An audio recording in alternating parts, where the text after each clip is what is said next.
Whether you realize it or not, your life has been shaped by your adaptations, or the patterns you develop to cope, protect yourself, and get through what you've lived. When something in your life isn't working and you want change, you must start with your adaptations, not your actions. You have to identify the adaptations that are running the show, understand why they formed, and learn how to update them. This is one of the most powerful skills you can build, because if you keep trying to change your life without changing the adaptations underneath, you'll keep repeating the same loops despite tremendous effort.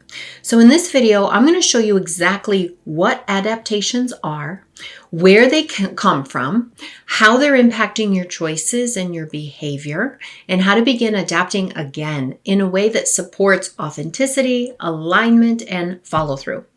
Welcome to the You're Not the Problem podcast, where the conversations help you understand your nervous system, your patterns, and the adaptations that have been running your life, so you can stop turning on yourself and start standing with yourself. In this space, we tell the truth about unwanted behaviors like emotional eating, overworking, people-pleasing, procrastination, and self-sabotage. We talk about what it's like to live with ongoing stress and overwhelm, how that state shapes your choices, your relationships, your health, and how to step into a lighter, more grounded, deeply authentic way of living. My hope is that every time you listen, you feel less alone, more compassionate towards your patterns, and more rooted in the truth that you're not the problem, you're the possibility. If you're like most people, myself included, there's something you might want to change about your life. Maybe you want less stress and anxiety. Maybe you want to stop unhelpful behaviors or follow through on what matters to you. Maybe you want to strengthen your health, your finances, or your relationships. Maybe you want more purpose, meaning, or peace from inside. Now, the starting point for all of this is the same. You have to understand the ways you currently think, feel, and operate. And those patterns, these are your adaptations, and they're shaping the results that you're living with right now. What are adaptations? Us humans, we're built to adapt, right? When we run consistently, our hearts grow stronger. When we spend time at high altitude, our body produces more red blood cells to carry oxygen more efficiently.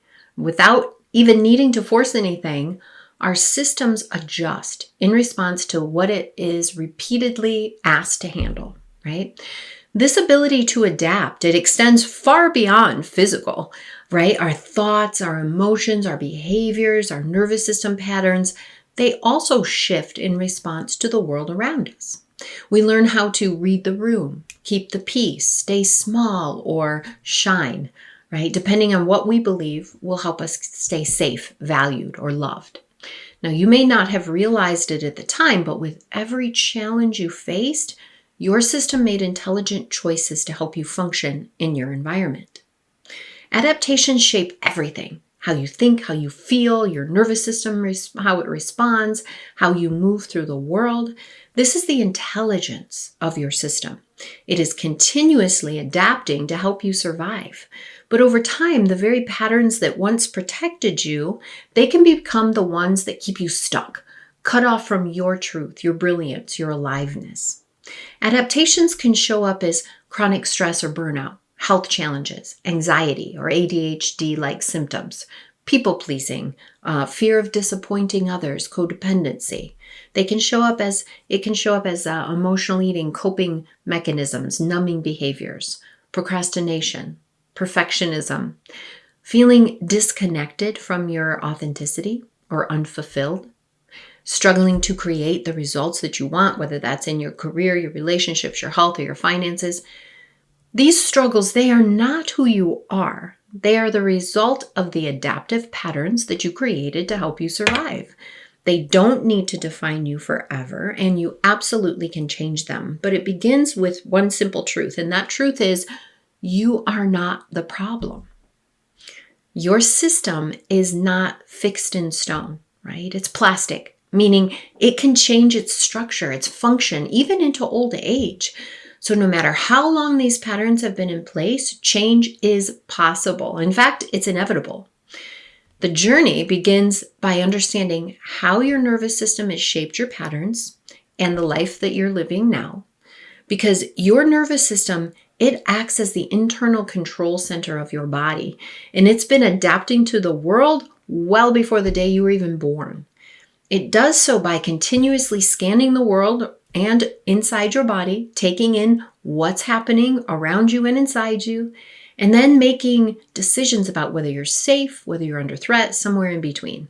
The term for this constant scanning and evaluation is neuroception, a concept introduced by Dr. Stephen Porges as part of the polyvagal theory. Now, neuroscience shows us that our nervous system, it doesn't just register our world, it actively shapes it. It influences how we think, how we feel, how we respond.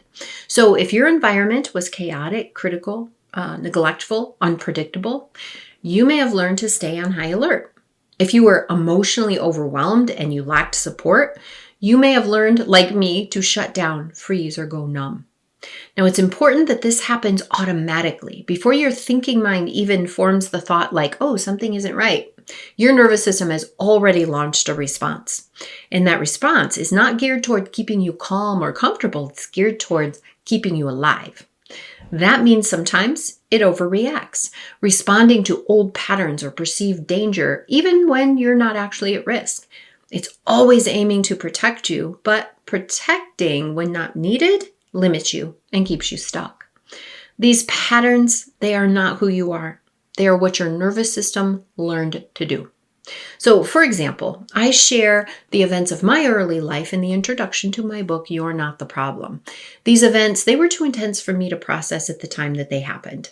And to my intelligent nervous system, these events were threats. And it adapted by causing me to disconnect.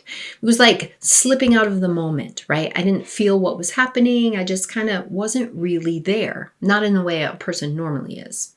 And as I got older and disconnection happened frequently, that response, it became a very well-worn path. Whenever life felt too intense or uncertain, I disappeared again and again. Not literally, of course, but emotionally and energetically. I shut down in disagreements, in loneliness, in pain, and eventually in all moments that felt hard. Even small things like trying to assemble furniture from China, that could trigger the same checked out response in me. And although it was a protective strategy, disconnection came with a cost. Since we can't shut down selectively, we can't just shut down to the hard stuff and stay open to the good stuff, I missed out on a lot of good stuff. Even when life was relatively calm, my shutdown was there, dulling my access to pleasure, to ease, to joy. This is not unique to me. These kinds of patterns live in all of our bodies. Even though they're not always ideal, they are intelligent and life-preserving adaptations when they're formed. The problem is, even after our adaptations stop being useful, the nervous system does not automatically update. So if those early patterns are never healed or reprogrammed, your system continues to respond to life as if you're still living in the past, rather than as your grounded and resourced self. That means sometimes we get stuck in time. So the young one who so desperately wants someone to take care of them becomes the adult who still longs for that kind of care. The young one who is desperate to please and be validated becomes the adult who seeks recognition for achievement. The young one who fears abandonment becomes the grown-up who keeps people at a distance for fear they might one day leave. The young one who had to handle everything alone becomes the adult who never asks for help and feels unsafe relying on others. Or the young one who stayed quiet to avoid conflict becomes the adult who struggles to set boundaries or voice their needs, right? And I could go on and on all day, but you get the idea. Now, once you understand that your nervous system has been responding to your environment all along, it becomes easier to see how these responses can get woven into your identity. What begins as a moment of fight, flight, or freeze can slowly solidify into a lifestyle, a personality trait, or even a sense of self. But you weren't born self-critical, anxious, overachieving, people-pleasing, or disconnected, right? You became those things to stay safe. Some of us became the good girl or the good boy or the helper, always scanning for needs and anticipating others' emotions, staying ahead of disappointment. Others became the high performers, the straight-A students, the flawless employees, or the ones who can never rest. Still others became invisible, quiet, compliant, always keeping the peace, even at the expense of their personal truth. These identity patterns, they rarely stay contained in how you think about yourself. They spill into behavior, of course. They shape what you reach for when you're uncomfortable, what you avoid when something feels risky, what you do when your system is trying to come back to a sense of control. And this is where unwanted behaviors begin to make a lot of sense, right? Emotional eating, overworking, procrastination, not being able to follow through, overspending, lots of scrolling, people pleasing, numbing out, shutting down, snapping, perfectionism, all of these kinds of things. These are not random habits or moral failures. They're survival strategies that got layered onto an identity over time. They are your system's attempt to manage discomfort, prevent rejection, avoid conflict, stay in control, or get relief. Adaptations were designed to keep you alive, but not to help you thrive. They build walls around your aliveness and call it protection. And that protection eventually creates a cost that's too high to ignore. Joy becomes hard to access. Peace starts to feel dangerous. Even in calm moments, your system may remain braced for impact, right? So, no, maybe you're somebody who says, I had it pretty good when I was young. There was food on the table. My parents were around. I don't really have an excuse for my challenges. So if that's you, I want you to know something important. Your environment shaped you, regardless of how good your childhood looked on paper. Even if you had it better than others, that doesn't mean you're immune to the impacts of early conditioning. Seemingly small events in your early life can have enormous impact. For example, did someone tell you to stop crying or don't be too sensitive? These kinds of messages teach you that intense feelings make others uncomfortable or that you were wrong for having them. So you may have adapted by shoving them away. Did a teacher or another person embarrass you for not knowing the answer or make you feel dumb? That moment might seem small now, but it taught your nervous system that getting it wrong meant you were wrong. Recognizing the impact of these kinds of experiences, it doesn't make you overly sensitive or unable to handle life. It doesn't mean you're being dramatic or that you're looking for someone to blame. It's just the truth of your life. Most of our influential adults, they were doing the best they could with what they knew. But you have permission to tell the truth about what it felt like to be you, in your body, in those moments, and how those moments shape the way you learn to navigate life. So when you learn how to, number one, identify your adaptations, and number two, when you learn what's needed to shift them, you can adapt toward more alignment, more authenticity, more expansion. So I'm going to offer you 5 questions for you to consider that will help you identify the adaptations that have been running your life. This is the first step towards recognizing the difference between who you are and what you became to stay safe. Now remember, your patterns are not your identity. You have the opportunity to choose again. I'm also going to offer you access to 2 resources. One is the introduction to You're Not the Problem and the Overwhelm, Restore Energy, and Make Progress That Lasts. There you're going to learn how safety, capacity, and energy are the foundational pillars that allow you to adapt again. And second, I'm going to link the free Weight of Trauma Masterclass. This one is especially for those of you who struggle with emotional eating because food is one of the most common and misunderstood adaptations we have.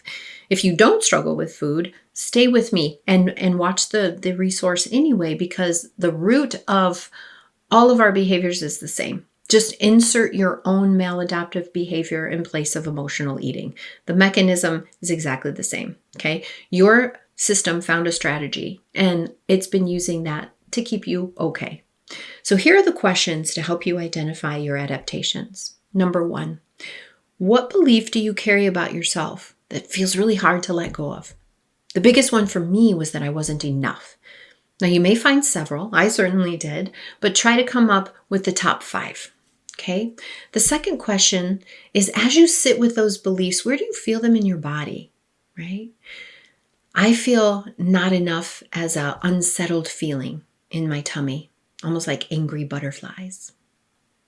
The third question is, what is your go-to reactions when you feel uncomfortable? Mine was emotional eating, scrolling, wine, working, cleaning, shopping. Number 4, can you remember when this pattern started and how it served or protected you? The adaptive thought and feeling that I was not enough started when I was around 5 or 6. And it was really brilliant because it gave me an explanation for the bad things that were happening to me. If it was my fault, right, because I wasn't enough, then I could fix the situation by making myself enough. This adapted way of thinking gave me a much needed sense of agency and hope. Emotional eating started around that same time, and that was an attempt to silence the pain of not being enough. And although it was a maladaptive way of meeting my needs, it made sense on some level. The food calmed my nervous system and distracted me from uncomfortable feelings. Now, whatever your maladaptive behaviors are, they make sense. The 5th question is, what might be possible if you could rewrite those patterns and new ones based on truth, wholeness, and self-trust? So here's what I hope you take away from this video. Your unwanted behaviors and the parts of you that you've been judging, these are not character flaws, they're adaptations. They're what your system learned to do to cope, protect you, to get through what you lived. Those adaptations shaped your identity, your nervous system responses, your choices, and the results that you're living with now. But you're not the problem, you're the possibility. If something in this video helped you or even got you curious, like and subscribe to the channel so you don't miss future episodes. Subscribing also helps this channel reach more people who need to hear the truth. You're not the problem, you're the possibility. I'll see you soon.